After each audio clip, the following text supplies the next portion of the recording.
നമസ്കാരം. കർമ്മ ന്യൂസിലേക്ക് സ്വാഗതം. നാർക്കോട്ടിക് ജിഹാദിലൂടെ ഒരു കുടുംബം കൂടി കണ്ണീരിലായി. ഒരു പെൺകുട്ടിയുടെ ജീവിതം കൂടി തകർന്നു. കൊച്ചിയിൽ ലോഡ്ജുകൾ കേന്ദ്രീകരിച്ച് ലഹരി വിൽപ്പന നടത്തിക്കൊണ്ടിരുന്ന വരാപ്പുഴ സ്വദേശിയായ പെൺകുട്ടി ഉൾപ്പെടെ 6 അംഗ ലഹരി സംഘം അറസ്റ്റിലായി.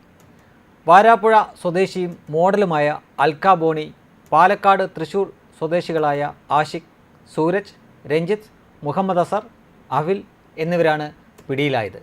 രഹസ്യ വിവരത്തിൻ്റെ അടിസ്ഥാനത്തിലാണ് എളമക്കരയിലെ ലോഡ്ജിലെത്തി പോലീസ് പരിശോധന നടത്തി പ്രതികളെ പിടികൂടിയത്.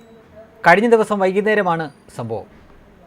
ബംഗളൂരുവിൽ നിന്ന് മയക്കുമരുന്ന് കൊണ്ടുവന്ന് കൊച്ചിയിൽ വിൽപ്പന നടത്തുകയായിരുന്നു ഇവർ.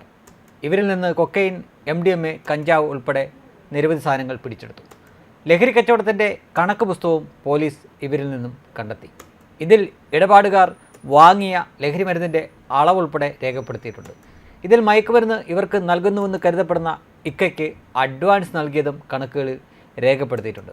സ്വന്തം ഉപയോഗത്തിനും വിൽപ്പനയ്ക്കുമായാണ് ഇവർ ലോഡ്ജിൽ മുറിയെടുത്തത്. പിടിയിലായവരിൽ ചിലർ മുൻപ് സമാന കേസുകളിൽ അറസ്റ്റിലായവരാണെന്ന് പോലീസ് പറയുന്നുവെങ്കിലും വരാപ്പുഴ സ്വദേശിയായ അൽക്ക ബോണി എന്ന പെൺകുട്ടി മുൻപ് ഇത്തരം കേസുകളിലൊന്നും ഉൾപ്പെട്ടിട്ടില്ല എന്നാണ് അറിയാൻ കഴിഞ്ഞത്. മാത്രമല്ല, സാമാന്യം ഭേദപ്പെട്ട സാമ്പത്തിക നിലയിലുള്ള പെൺകുട്ടിക്ക് മയക്കുമരുന്ന് വിൽപ്പന നടത്തേണ്ടതിൻ്റെ ആവശ്യവും ഉണ്ടായിരുന്നില്ല.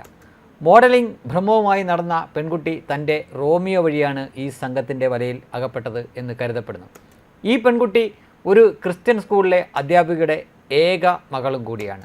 എന്തായാലും ഒരു കുടുംബം കൂടി കണ്ണീരിലായി.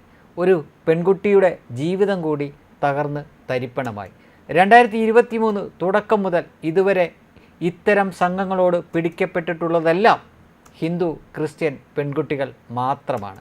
തുടർന്നവർ ഇതിന് അടിമകളായി മാറുകയും സാധനം സൗജന്യമായി ലഭിക്കുന്നത് കൊണ്ടോ കാമുകൻ്റെ നിർദ്ദേശപ്രകാരമോ ഇത്തരം സംഘങ്ങളുടെ ഭീഷണികൾ മൂലമോ മയക്കുമരുന്ന് വിൽപ്പനക്കാരുടെ കൂട്ടാളികളായി മാറുന്നതാണ് പിന്നീട് സംഭവിക്കുന്നത്.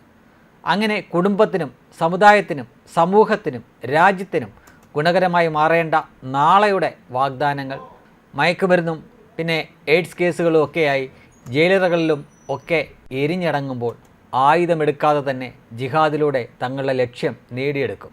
ഇതിനെ തടയാൻ കഴിഞ്ഞില്ലെങ്കിൽ സമൂഹത്തിൻ്റെ ആവശ്യമേഖലയിലൊന്നും മഷിയിട്ട് നോക്കിയാലും കാഫിറുകളുടെ പുതുതലമുറകളെ കാണാനാവില്ല. അൽക്ക എൻ്റെ മകളല്ലല്ലോ, എൻ്റെ കുടുംബത്തിലല്ലല്ലോ ഇത് സംഭവിച്ചതെന്ന് കരുതുന്നവർക്ക് ഇതൊക്കെ നിസ്സാരമായിരിക്കാം. സ്വന്തം കുടുംബത്തിൽ തേങ്ങൽ ഉയരാതിരിക്കട്ടെ എന്ന് മാത്രമേ ഞങ്ങൾക്ക് പറയാനുള്ളൂ.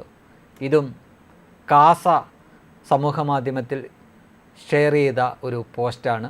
ഇവിടെ ദൈനംദിനമെന്നോണം നടക്കുന്ന മയക്കുമരുന്ന് കേസുകൾ, അറസ്റ്റ് ചെയ്യപ്പെടുന്നവർ, അതിലെ പ്രതികൾ, ഇരയാക്കപ്പെടുന്നവർ, ഇതിനെയൊക്കെ പറ്റി വ്യക്തമായി പഠിച്ചിട്ട് തന്നെയാണ് അവർ ഈ പോസ്റ്റ് ഇട്ടിരിക്കുന്നത് എന്ന് നമുക്ക് മനസ്സിലാക്കാൻ സാധിക്കും. വെബ് ഡെസ്ക് കർമ്മ ന്യൂസ്.